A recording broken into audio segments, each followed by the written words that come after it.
நைனா நாகேந்திரங்கிற புறம்போக்கு தான் இந்த வீடியோ. மறக்காம இந்த வீடியோ ஷேர் பண்ணுங்க, மறக்காம ஷேர் பண்ணுங்க.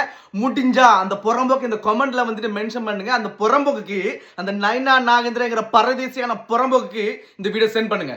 ஏண்டா புறம்போக்கு நைனா நாகேந்திரன் இங்க வா. அதாவது நான் கேட்கிறேன், உனக்கு என்ன தைரியம் இருக்கு ஒரு பெண்ணை இழிவுபடுத்தி பேசுறதுக்கு? உனக்கு என்ன ரைட்ஸ் தான் இருக்கு புறம்போக்கு பண்ணாட? நான் கேட்கிறேன், ஏண்டா திரிஷா வீட்டுல இருந்து வெளியே வா, குடும்பத்துல நல்ல உறவு வைக்கணும். ஏண்டா இதான உன் அரசியல்? இதான் உன் அரசியல்? கேவலம் கட்ட பரதேசி, இதான் உன் அரசியலா? ஏண்டா உனக்கும் அந்த சிவாஜி கணேசனுக்கும் என்னடா வித்தியாசம்? என்ன வித்தியாசம்? தமிழ்நாட்டு மக்கள் நல்லா பாத்துக்கோங்க. இதுதான் இந்த அரசியல் தான் பண்றான், இந்த கேவலங்கட்ட அரசியல் தான் பண்றான். இந்த பிஜேபி காரனாகிட்டும், இந்த திமுக காரனாகிட்டும், இவனுக்கு பண்ற இதே வந்துட்டு இந்த மாதிரி கேவலங்கட்ட அரசியல் தான். உனக்கு வந்துட்டு ஒரு கருத்தியல் சொன்னா அரசியல் சார்ந்து கருத்தியல வை. அதென்ற ஒருத்தர் பர்சனல், ஒருத்தர் கூட படம் நடிச்சவங்களை அவங்களோட பெண்ணை பத்தி வைக்கிறது என்ன ஒரு கேவலமான ஜாதிடா நீனு?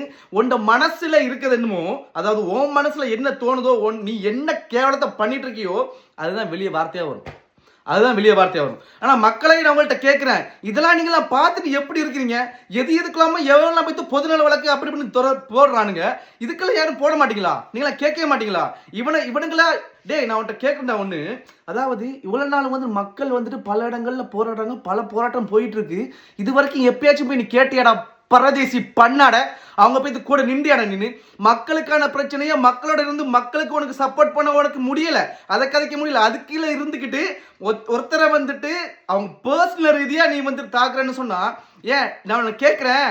ஏற்கனவே ஒரு அக்கா ஒருத்தர் இருந்தாங்க, அவங்களோட பேர் எதுவோ என்ன வைஷ்ணவி.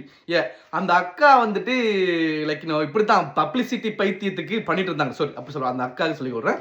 அந்த பப்ளிசிட்டி அந்த ஒரு கிரேஸ்ல வந்து பண்ணிட்டு இருந்தாங்க. அது வகையில நீ பேசுறியோ? திரிஷா பத்தி கதைச்சா, ஒரு ஆக்டரை பத்தி லைக் இந்த மாதிரி கேவலமா பேசினா நமக்கு ஒரு எக்ஸ்போஜர் கிடைக்கும் அப்படின்னு நினைக்கிறியா என்ன நீ? பரதேசி பரதேசி பரதேசி கேவலங்கட்ட பரதேசி பண்ணாட புறம்போக்கு நாய, உன்னைத்தாண்டா கேட்கிற நாய. நீ பதில் சொல்லுவியா நீனு?